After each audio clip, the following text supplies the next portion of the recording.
देखा ना मेरे प्यारे बच्चे, सब्र का फल कितना मीठा होता है। तुमने मेरी बात को सुना, माना, समझा और कार्यान्वित किया। तुम शांतिपूर्वक उस व्यक्ति की बात को सुनते रहे, समझते रहे और उनके अनुसार ही कार्य करते रहे। वो तुम्हें नीचा दिखाने के लिए जानबूझकर ही तुम्हें ऐसे दलदल में फंसाना चाहता था जिससे तुम बाहर ना निकल पाओ और तुम्हारे मान सम्मान को ठेस लगे। तुम्हारा जो स्थान सबके मन में बना हुआ है वो सब धूमिल हो जाए। लेकिन ऐसा हुआ तो नहीं ना मेरे प्यारे बच्चे। जानते हो क्यों? क्योंकि तुमने मेरी बात को बहुत ध्यान से सुना और उस बात पर अमल किया। देखो, आज वही व्यक्ति तुम्हें सम्मान के साथ बुला रहा है, आंखें नीची करके तुमसे बात कर रहा है और तुमसे मदद की बात भी कह रहा है। यही है तुम्हारे अच्छे कर्मों का फल, यही है तुम्हारे सब्र का फल और यही है तुम्हारी नेक दिली का इनाम। प्यारे बच्चे, इसीलिए कहता हूँ कि अपने आप पर थोड़ा सा लगाम लगाया करो। मतलब एकदम कुछ भी मत बोल दिया करो। बोलने से पहले थोड़ा सोचा करो। बहुत एग्रेसिव हो जाते हो, कभी कभी इतना उग्र रूप धारण कर लेते हो। हालांकि मैं जानता हूँ कि बाद में तुम पछताते भी हो, मुझसे सॉरी भी करते हो, रोते भी हो, लेकिन उसका कोई लाभ नहीं है ना मेरे प्यारे बच्चे।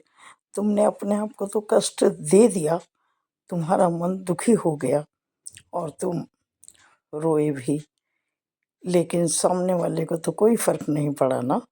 जिसके कारण तुम अपने मन को इतना कष्ट दे रहे हो, अपने तन को कष्ट दे रहे हो, उसका कुल मिलाकर असर किस पर हो रहा है? केवल तुम्हारे ऊपर हो रहा है।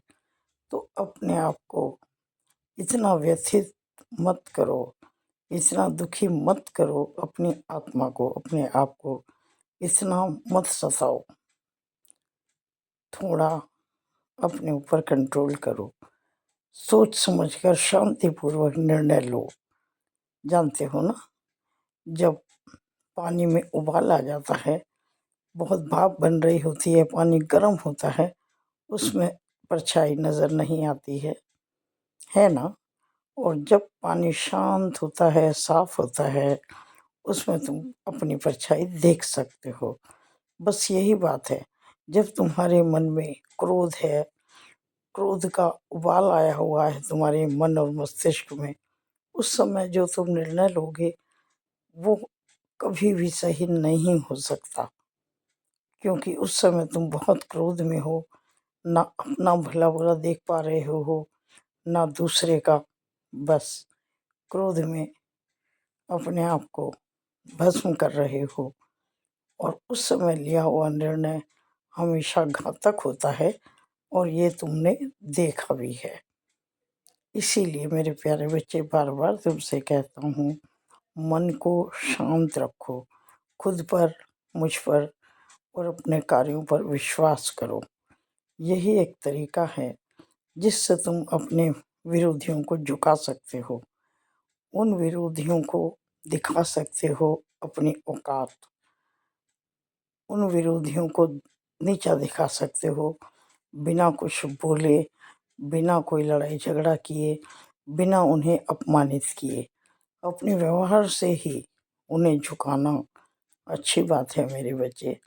इस बात को हमेशा याद रखना। जैसा तुमने इस बार किया है ना, ऐसा ही करना हमेशा। अपने मन को, तन को दुखी मत होने देना।